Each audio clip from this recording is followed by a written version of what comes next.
Ama baada ya kumshukuru Allah subhanahu wa ta'ala na kumtakia rehma kipenzi chetu bwana mtume sallallahu alayhi wasallam,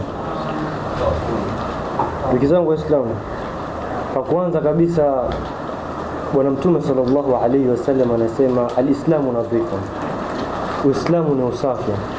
Na kama mnavyoona leo nimeua na niko hapa mbele kumkaribisha Sheikh Shafii, lakini leo pia nimempiga chini. Hamna semaje, nimeua mashaallah. Bwana mtume anasema alislamu nadhifu, Uislamu ni usafi. Na kuna baadhi ya watu wanasema kwamba ni usafi wa nia, usafi wa moyo. Acheni mambo yenu bana, usafi wa kupendeza. Unaona? Na akaendelea kusema alislamu nadhifu, na Uislamu ni safi. Alafu mwisho anamaliza vipi?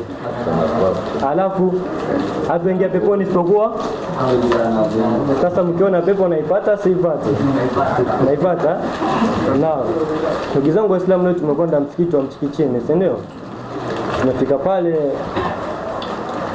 katika watu waliomkumbuka Sheikh Muhammad Katani kumwombea dua, basi mimi mmoja wapo. Sheikh yule tulipata faida sana kwake. Unaona? Basi nami nikaona kwa nini nifike mpaka pale nisiingie kumwombea dua. Basi nikamwombea dua pia, nikajikumbusha mwenyewe kwamba ipo siku nami nitaingia kwenye hili kaburi. Unaona? Japo nimependeza, lakini mwisho wa siku nitakuja kuvaa sanda. Kweli si kweli? Kweli. Sasa na pia tunaelekea katika masiku 10 bora. Tunaelekea katika masiku 10 bora. Katika masiku haya ipo siku moja ambayo ni tukufu kushinda siku zote, mchana wake ambao ni siku ya Arafa. Tujitahidi sana kufanya maghfira. Na ukifanya maghfira, Allah subhanahu wa ta'ala ukileta istighfar anakufungulia.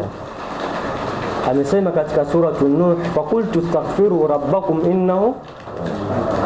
Alafu ukishaleta istighfar, Mungu anakupa nini? Yursilis samaa alaykum wa yumdidukum biamwali. Kwa hivyo istighfar inafungua vitu vyote. Kwa hivyo katika masiku 10 bora tujitahidi kuleta istighfar. Na mimi niishie hapa, basi nimkaribishe Sheikh Shafii aendelee inshallah. Japo nimeua, si ndio?